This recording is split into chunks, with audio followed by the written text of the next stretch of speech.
தமிழக அரசின் சார்பில் மாநில வனத்துறை கடந்த 29/4/24 ஒரு அறிவிப்பை வெளியிட்டார்கள்.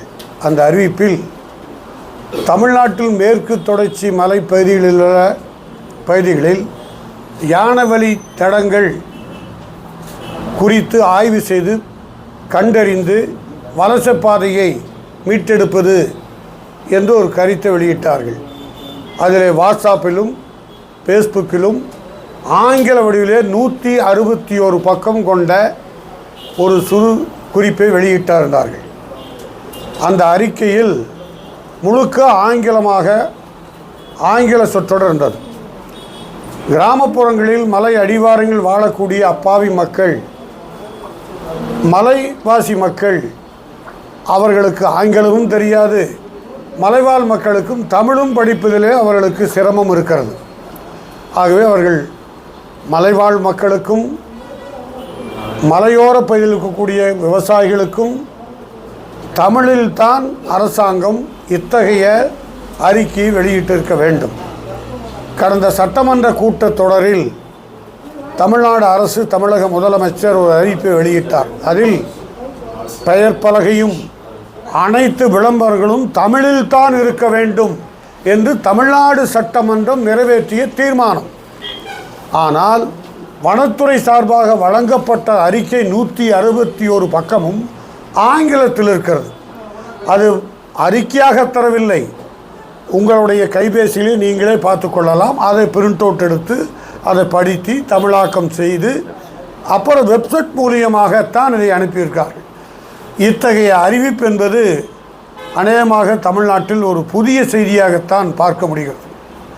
காலங்காலமாக வாழ்ந்த விவசாயிகள், அப்பாவி மக்கள், புரதானமாக பழைய கோயில்கள் என்று சொன்னால் பண்டாரியம்மன், மருதமலை கோயில், வெள்ளிங்கிரி அடிவாரம், அணுவாய் சுப்பிரமணியம், நான் சொல்கிறது இந்த மாவட்டத்தை ஒட்டி கோவை மேற்கு மண்டலத்தில் இருக்க இதெல்லாம் புரதான கோயில்கள், பழமையான கோயில்கள். இதிலே வெள்ளிங்கிரி மலைக்கும் கூட இன்றும் பக்தர்கள் சென்று வருகிறார்கள்.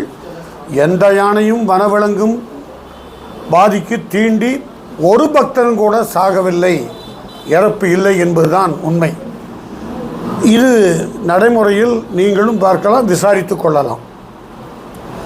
ஆனால் இத்தகைய திருத்தலங்கள் வழியாக வலசைப்பாதை இருப்பதாக சொல்லி வைப்பதோடு மேலும் சேர்த்து இன்னும் புதிய பாதைகள் கண்டுபிடிப்பதாக ஆய்வில், விஞ்ஞான ரீதியாக ஆய்வில் நாங்கள் கண்டுபிடித்திருக்கோம் செய்தியும் சொன்னார்கள். இது மொத்தம் 527 ஏக்கருக்கு மேல் நம்ம கோவை மாவட்டத்தில் மட்டும் இருக்கிறது. 577 கிராமங்கள் மலையிட கிராமங்களாக அறிவித்திருக்கிறார்கள். கோவை மாவட்டத்தில் 48 யானவழி தடங்கள் கண்டறியப்பட்டதாக அறிக்கையிலே குறிப்பிட்டிருக்கிறார்கள். இதில் எங்களுக்கு என்ன ஒரு சந்தேகம் என்றால், ஏற்கனவே வனப்பரப்பு குறைந்துவிட்டு என்பது அனைவருக்கும் தெரிந்துதான். வனம் விரிவாக்க வேண்டும். வனத்துக்குள் இருக்கக்கூடிய மிருகங்கள், வனத்துக்குரிய விலங்குகள் ஏன் இங்கே வருகிறது? அந்த இடத்தை தேடி பெரிய பெரிய நிறுவனங்கள், ஆன்மீக தலங்கள், கல்வி நிறுவனங்கள், சொகுசு விடுதிகள், ரேக்கோண்டோ போன்றவர்கள் நீங்கள் கூட இப்பொழுது பார்க்கலாம். எல்லாத்துக்கும் பெயரும் உங்களுக்கும் தெரியும். எங்கே துவங்குகிறது? நம்மளுடைய நீலகிரி அடிவாரத்தில் சொகுசு பங்களாக்கள் துவங்கி விடுதிகள் வரைக்கும், உடுமலைப்பேட்டை வரைக்கும் அநேகமாக நீக்கமர மலை முழுவதும் தன்னக கொண்டிருக்கிறார்கள். யார்? ஆக்கிரமிப்பாளர்கள். இது எதிர்த்து ஒரு வகையும் போராட்டம் நடத்தி கொண்டிருக்கிறது. ஆனால் இன்னொன்று, அரசு வனத்தை பாதுகாக்க வேண்டும், வனவமைப்பை அதிகரிக்க வேண்டும், வனத்துக்குள்ளேயே மிருகங்களுக்கு தீனி உற்பத்தி செய்ய வேண்டும் என்று ஒரு அறிவிப்பு வந்திருக்கிறது. வனமும் சுருங்குகிறது, வன விலங்குகளும் வனத்தை விட்டு வெளியே வந்து அதற்கு வாழ்வாதாரம், குடிநீர் இல்லை, உணவு இல்லை. ஆனால் விவசாயிகள் நிலத்துக்குள் வந்து பயிரையும் சேதத்தெழுகிறது, உயிரையும் திழத்தில் எடுத்துக்கொள்கிறது.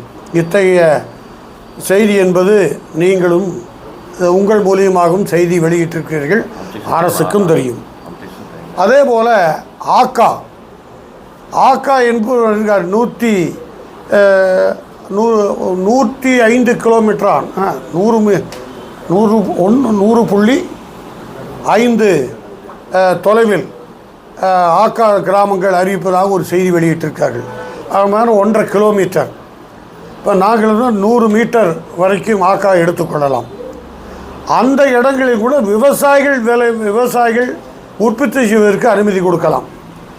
அங்கே கட்டடங்கள் கட்ட நாங்களும் எந்த விவசாயியும் அங்கே போக மாட்டோம். மலை அடிவாரத்தில் பங்களா கட்டி அல்லது பண்ணை வீடு கட்டி அங்கே வாழ்வதற்கு எந்த விவசாயிகளும் விருப்பம் கொண்டதில்லை. இதற்கு மாறாக பெரிய பெரிய நிறுவனங்கள் இத்தகைய ஆக்கிரமிப்பை செய்திருக்கிறார்கள். அந்த ஆக்கிரமிப்பை உடனடியாக கண்டறிந்து முதலில் அகற்ற வேண்டும். வலசை பாதைகள் யாரெல்லாம் ஆக்கிரமித்திருக்கிறார்கள் என்றால் அந்த ஆக்கிரமிப்பாளர்களை உடனடியாக அகற்றப்பட வேண்டும். அது யாராக இருந்தாலும், அது விவசாயியாக இருக்கலாம் அல்லது வேறு கல்வி நிறுவனங்களாக இருக்கலாம், ஆன்மீக தலங்களாக இருக்கலாம். நான் சொல்வது புரதான கோயில்களில் எத்தகைய ஆக்கிரமிப்பு நடைபெறும் என்பது உங்களுக்கும் தெரியும், அநேகமாக கோவை மாவட்ட மக்களுக்கும் அது புரியும். ஆனால் புதிதாக ஒரு 30 ஆண்டுகளுக்குள் பல்வேறு இடங்களில் இப்போ நீங்கள் பார்த்தா மதுக்கரை பகுதியில் நிறைய யானைகள் அடிபட்டு இறந்திருக்கிறது. அது ரயில்வே எங்கே போகிறது? யானை வலசை பாதைக்குள்ளேயே ரயில்வே ட்ராக் போய் கொண்டிருக்கிறது. அங்கே ஒரு கிட்டத்தட்ட 48-38 யானைகள் அடிபட்டு இறந்திருக்கிறது, காயமுற்றிருக்கிறது. இதெல்லாம் யானை வழி தடங்களிலேயே இந்த ஆக்கிரமிப்புகள். அங்கே இருக்கக்கூடிய சில கல்வி நிறுவனங்கள், மேற்கு தொடர்ச்சி மலை ஒட்டியிருக்கக்கூடிய கல்வி நிறுவனங்கள், அதே போல் அதை ஒட்டி இப்போ நீங்கள் பார்த்தீங்கன்னா எல்லாமே கல்வி நிறுவனங்கள், சொகுசு விடுதிகள், தனியார்கள் தனக்கென்று செல்வாக்கு பயன்படுத்தி கொண்டு யானை மிருகங்கள் வரக்கூடிய இடத்திலேயே வீட்டை கட்டுவது என்கிற நிலை அநேகமாக ஒரு 30 ஆண்டுக்குள் அதிகரித்து விட்டது. இதைத்தான் வனத்தையும் மீட்க வேண்டும், யானை வலசை பாதையும் எடுக்க வேண்டும், மலைவாழ் மக்களையும் அப்புறப்படுத்தக்கூடாது, விவசாய உற்பத்தியும் பாதிக்கக்கூடாது. இத்தகைய நடைமுறையில் ஆய்வில் அறிவுபூர்வமாக எல்லாரும் கலந்து பேசி முடிவெடுத்தால்தான் இத்தகைய கருத்து கேட்பு நடைமுறையில் சாத்தியமாக இருக்கும். 5 நாளில் ஆங்கிலத்தில் வெளியிட்டு இத்தனை 5ஆம் தேதிக்குள் முடிக்க வேண்டும் என்று சுற்றறிக்கையிடும் என்பது அது ரொம்ப ஏற்றுக்கொள்ள செய்தியாக இல்லை. அநேகமாக பல்வேறு அரசியல் கட்சிகள் இந்த யானை வழித்தடம் குறித்து எதிர்ப்பு திரப்பி இருக்கிறார்கள். நிச்சயமாக தமிழ்நாடு உங்கள் மூலியமாக விவசாயிகள் சார்பாக முதல்வருக்கு நாங்கள் கோரிக்கை வைப்பது, இது முதல்வரே வனத்துறை அதிகாரிகள் வனம் சம்பந்தப்பட்டவர்களை பேசி அது குழு அமைத்திருக்கார். அந்த குழு அதில் என்ன செய்திருக்கிறது, இந்த குழு கண்டறிந்திருக்கிறதா, கிராமப்புற விவசாயிகளையும் மலைவாழ் மக்களையும் ஏன் உங்களுக்கு என்ன பாதிப்பு, இதெல்லாம் யானை வழித்தடம் என்று யாராவது சொல்லியிருக்கிறார்களா? திடீரென்று 5 நாட்களுக்குள் நீங்கள் கருத்தை தெரிவிக்க வேண்டும் என்று நிர்பந்திக்கிறது என்பது இது ஏதோ ஒரு சர்வாதிகார தோழி போல் தெரிகிறது. ஜனநாயகத்தில் ஜனநாயக கருத்தை நிராகரித்துவிட்டு திடீரென்று இதை அமுல்படுத்த வேண்டும் என்று சொல்வது ஏற்றுக்குரியதல்ல. அநேகமாக எல்லா விவசாய அமைப்புகளும் இதை எதிர்த்து குரல் எழுப்பியிருக்கார்கள், கடிதம் எழுதியிருக்கிறார்கள். எங்களை பொறுத்த வரைக்கும் நாங்கள் அடுத்த கட்ட நடவடிக்கை என்ன என்பது உங்களுக்கு சொல்வது, இத்தகைய விவசாயிகள் மலைவாழ் மக்கள் கருத்தை கேட்கலாமலேயே இத்தகைய விவசாய நிலங்கள் வேறு பல பாதிப்புகள் ஏற்படுமேயானால் மேற்கு தொடர்ச்சி மலை பகுதிகளுடைய வழித்தடங்களை முற்றுகிடுவது, நாங்கள் வைத்திருக்கக்கூடிய ஆடு மாடு கோழி எல்லாமே கொண்டு வந்து ரோட்டிலே நீட்டுக்கொள்வது, அவர்களே யானைக்கு வழிகாட்டட்டும், அவர்களே விவசாயம் செய்யட்டும். விவசாயி எங்கே செய்வான்?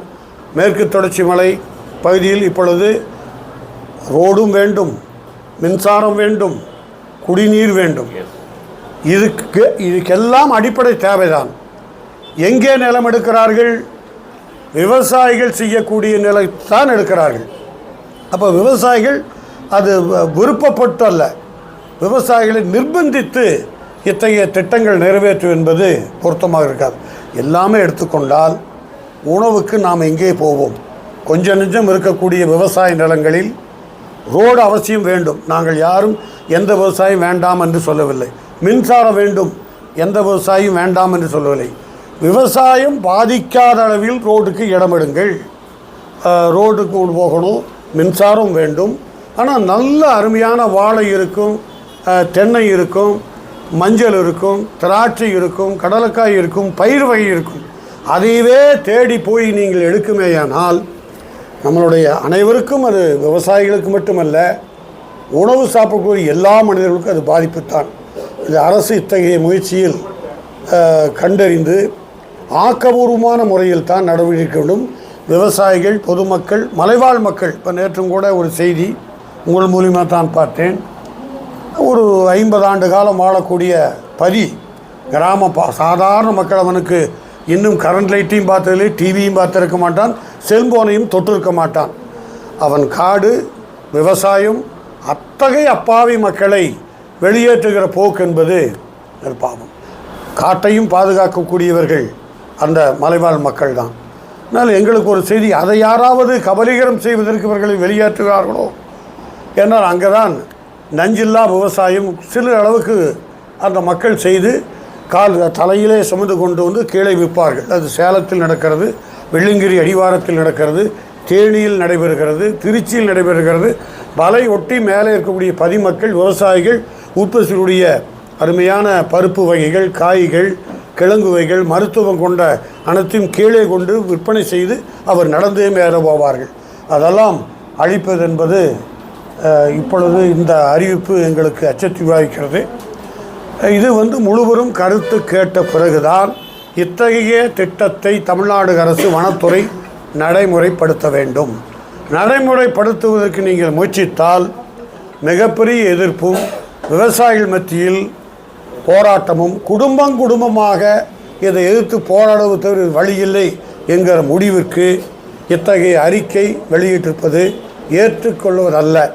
ஆகவே இந்த அறிக்கையை திரும்ப பெற வேண்டும். இந்த அறிக்கை திரும்ப பெறுவதில் இத்தகைய செய்தி என்பது விவசாயிகள் மத்தியில் ஒட்டுமொத்தமாக எங்கள் கண்டனத்தை உங்கள் மூலியமாக அரசுக்கு பதிவு செய்ய விரும்புகிறோம். ஆகவே தமிழ்நாடு அரசு முயற்சி மேற்கொண்டு இத்தகைய திட்டத்திலாவது கைவிட வேண்டும் என்று கேட்டுக்கொள்கிறோம். இல்லை, அவர் என்ன கேட்குறோம். இப்போ இந்த ஆய்வு சொல்கிறீங்க, இந்த வனத்துறையோட ஆய்வு அப்படிங்கிறது ஒரு குறுகிய காலத்தில் எடுக்கப்பட்ட ஆய்வு கிடையாது. தமிழக அரசுடைய ஒரு தகவல் சொல்கிறாங்க. இது நீண்ட காலமாக உள்வெட்டம் வெளிவெட்டம் அப்படிங்கிற ஒரு பவர்சோன்ஸ் பற்றியெல்லாம் நீண்ட ஆய்வு பண்ண பிறகு தான் இந்த கருத்து கேட்டு விவசாயிகளுக்கும் பொதுமக்களுக்கும் நாங்கள் வச்சுருக்கோம். இது ஏன் வச்சுருக்கோம் அப்படின்னா, எங்களுக்கு ஃபண்டு எல்லா பாதிப்புக்கும் சும்மா பணம் கொடுத்துக்கிட்டே இருக்க வேண்டியதில்லை, உடனடியாக 2 சைடையும் பார்க்க வேண்டியது இருக்குது அப்படின்னா நீண்ட கால ஆய்வுக்கு பிறகு தான் இந்த அறிக்கையை வெளியிட்டிருக்கோன்னு சொல்கிறாங்க. அப்படிங்கிறப்போ நீங்கள் ஏன் நீங்கள் இந்த அப்ஜெக்ஷன் பண்ணிருக்கீங்க? நீங்கள் சொல்வது சரியான கேள்வி. இப்பொழுது வரையாடு வளர்ப்பதற்கு 1000 கோடி ரூபாய் வனத்துறை மூலியமாக இப்பொழுது வழங்கியிருக்கிறார்கள். வனத்தில் இருக்கக்கூடிய ஆடுகள் வளர்ப்பதற்கு 1000 கோடி ஒதுக்கப்பட்டிருக்கிறது. ஒரு விவசாயியாவது கூப்பிட்டு, இது யானை போகிற பாதை, நீ விவசாயம் செய்கிறாய், ஆகவே உன்னுடைய தோட்டத்துக்குள் இந்த விவசாயம் பூமிக்குள் யானை வலசை பாதையில் நீ ஏன் விவசாயம் செய்து யாராவது ஒரு அதிகாரி எங்களை கேட்டதுண்டா, பேசியதுண்டா? ஒரு அதிகாரியும் கூட இது யானை வழித்தடம், இது நீ தோட்டத்தில் மாடு மேய்க்கிற, கிணறு வெட்டிக்கிற அப்படிங்க ஒருத்தராவது கேட்டிருந்தா? இதெல்லாம் மேற்கு தொடர்ச்சியில் இருக்கக்கூடிய விவசாயிகளாம். இவருடைய தோட்டத்தில் டெய்லி யானை வருது. இதெல்லாம் அங்கே இருக்கக்கூடிய விவசாயிகள் எல்லாம் மேற்கு புற விவசாயிகள் தான். ஒருத்தரையாவது யாராவது கேட்டான்னு கேளுங்க, நாங்கள் அதுக்கு பதில் சொல்கிறோம். ஒருத்தரையுமே கேட்கலையே. இப்போ இந்த அறிக்கை இப்போ உங்களுக்கு தெரியுது, குடியிருப்பு பகுதிக்கு யானை வருதுன்னு தெரியுது. முடிஞ்சால் ஆர்எஸ் புறமே இங்கேயே இப்போ நம்ம பேட்டி எடுக்க இந்த இடத்துக்கே யானை வந்துடும். இப்போ அந்த அளவுக்கு நானுங்கிறேன்னா கரெக்டு. இவர்கள் இப்போ இங்கே காரணியால் துவங்கி அமிர்தா வரைக்கும் இந்த ஈசாவே வச்சுக்கலாம். இவங்களை யாராவது போய் இதெல்லாம் யானை வழி பாதை, இது எதுக்கு நீங்கள் கட்டடம் கட்டினீங்க, எதுக்கு சிலை வச்சிங்க அப்படின்னு ஏதாவது ஒரு அதிகாரி கேட்டதுண்டா? இப்போ நீங்கள் வாங்க, வெள்ளிங்கிரி மலைக்கு நாம் 7 மலை ஏறி போகிறோம். ஒரு மிருகங்களாவது யாராவது ஒரு பக்தனை தாக்கியிருக்கா இன்னைக்கு வரைக்கும்? இல்லை. எந்த மிருகங்களும் எந்த பக்தனையும் வெள்ளிங்கிரி அடிவாரத்திலேயோ அல்லது மருதமலையிலையோ அணுவாய் சுப்பிரமணிய கோயில்லையோ யாரையும் பாதிக்கலை, எந்த மிருகங்கள் தாக்கலை. இதில் ஒட்டித்தானே விவசாயம் செய்கிறான். அது ஒரு குறிப்பிட்ட ஒரு இடத்தை மட்டும் தாக்கிறது, மற்ற இடத்தை விடுவது தான் ஒரு சந்தேகத்தை எங்களுக்கு கிளப்பி இருக்கிறது. விவசாய தொழிலாளி நஷ்டப்படுறான், விவசாயியும் கஷ்டப்படுறான், மலைவாழ் மக்களும் அப்புறத்தப்படுகிறான் என்கிற இந்த அச்சுறுத்தல் தான் எங்களை பயமுறுத்தி வருகிறது. எனவே அந்த பயமுறுத்தலை நீக்குவதற்கு முதல்வர் தான் விவசாயிகள் வழிகாட்டணும். ஆனால் இது தொடர்மையானால் விவசாயிகள் ரோட்டில் இறங்கி போராடுவது தவிர வழி இல்லை. 1972-74 எப்படி கட்டவண்டி போராட்டத்தை கோவையிலே விவசாயிகள் பெருமளவுக்கு திரட்டினார்களோ அத்தகைய போராட்டத்தை இப்போ என்ன டிராக்டர் எடுத்துகிட்டு வருவோம், ஆட்டோ ரோட்டுக்கு கொண்டு வருவோம், ரோட்லேயும் உட்காந்துக்குவோம். இப்போ ஒரு வழி எங்களுக்கு. இப்போ நீங்கள் தோட்டத்தையும் அழித்து இதையும் அழிச்சிட்டா எங்கே உற்பத்தி செய்கிறது? விவசாயி எங்கே போவான்? இப்போ புறவழிச்சாலைக்கு எடுத்துகிட்டு இருக்கிறீங்க, புறவழிச்சாலைக்கும் விவசாயி தான் இடம் கொடுக்குறான், கெயிலுக்கும் விவசாயி தான் இடம் கொடுக்குறான், இந்த இதுக்குமே மின்சாரத்துக்கும் விவசாயி தான் இடம் கொடுக்குறான். எங்களுக்கு இப்போ விமான விரிவாக்கம் வேணும் கொடுத்துருக்கோம். நாங்கள் எங்கே தொழில்பேட்டை கொடுக்குற விவசாயி தானே கொடுக்குறோம். விவசாயிகள் என்ன மறுத்தா சொல்கிறாங்க. ஆனால் அவனை மறுத்து சொல்கிற விவசாயிகள்கிட்ட நீங்கள் கருத்தே கேட்காமல் இத்தகைய கலந்தாய்வும் இல்லாமல் இப்படி ஒரு திட்டத்தை அமல்படுத்துவது என்பது முற்றாக நிராகரிக்க வேண்டும், நிறுத்த வேண்டும். அந்த அறிக்கை திரும்ப பெற வேண்டும்.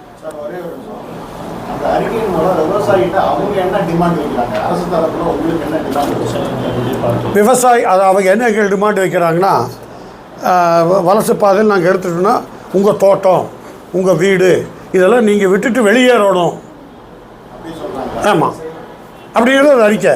இதெல்லாம் இப்போ நீங்கள் ஒன்றும் இல்லை, இப்போ தடத்தை இது யானை வழி பாதை, இதில் உங்கள் தோட்டம் இருக்குது, 50 வருஷமாக இருக்குது, இது யானை போன இடம், உங்கள் தோட்டத்துக்கு வெளியே போங்கிறாங்க. எங்கே போகிறது? அது ஒரு அச்சம் இருக்குல்ல. 100 வருஷம் வருது வருது வருது. நீங்கள் நாங்கள் வச்சுருக்க 161 ரூபாய்க்கு நாங்கள் எடுத்து வச்சுருக்கிறோம்.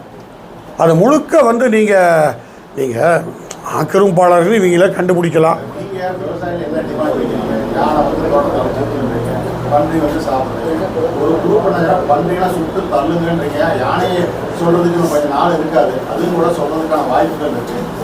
அதில் தான் நாங்கள் வனத்திலேயே நீங்கள் அதை வச்சுக்கோங்க, வனத்தை விட்டு வெளியேற்றாதீங்க.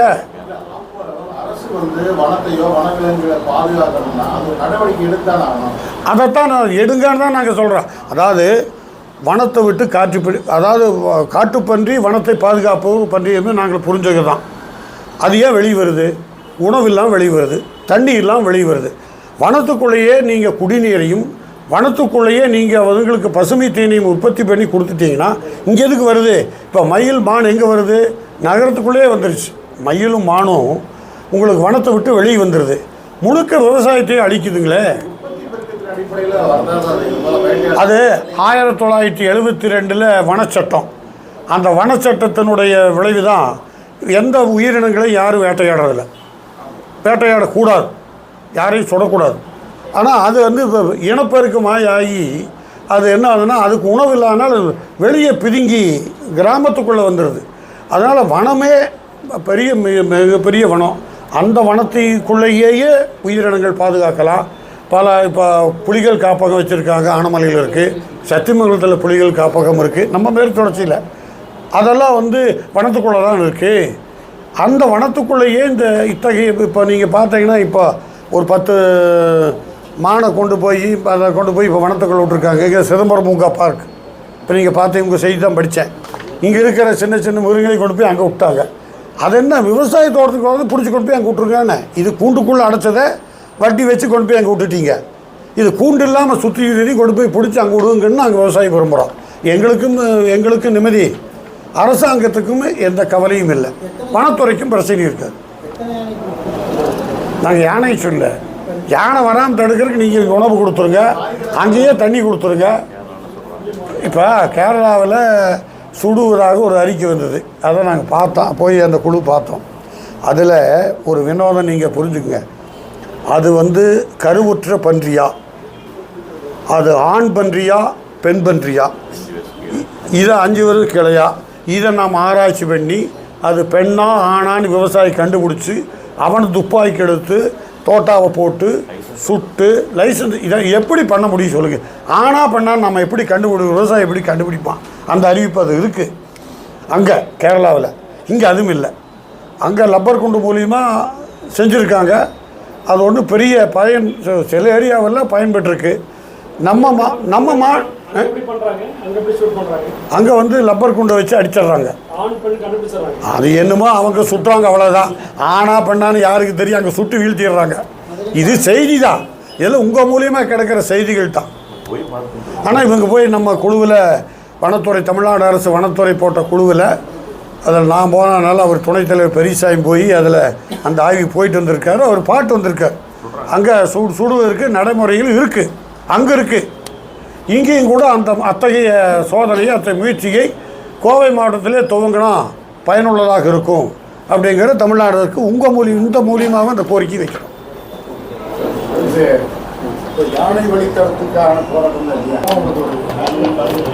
நீர்வழி பாதையில் எடுதான்னு சொல்கிறோம். நாங்கள் நீர்வழி பாதை எடு எவ்வளோ போராட்டம் நடத்திட்டோம். ஆமாம், எதுக்கு இப்போ தானே எங்கள் அரசாங்கம் தானே இந்த கோபத்தை விவசாயிகளுக்கு போடுற மாதிரி ஒரு 161 அறிக்கை வெளியிட்டிருக்காங்க. ஏன் நாங்கள் நடத்திருக்கோம்? நாங்கள் தொடர்ந்து நடத்துகிறோம். நீங்கள் கவனிக்கலை. நீங்கள் கவனிக்கவில்லை. உங்கள் பத்திரிகையில் வந்த அத்தனை செய்தியும் நாங்கள் சேகரித்து வைத்திருக்கிறோம்.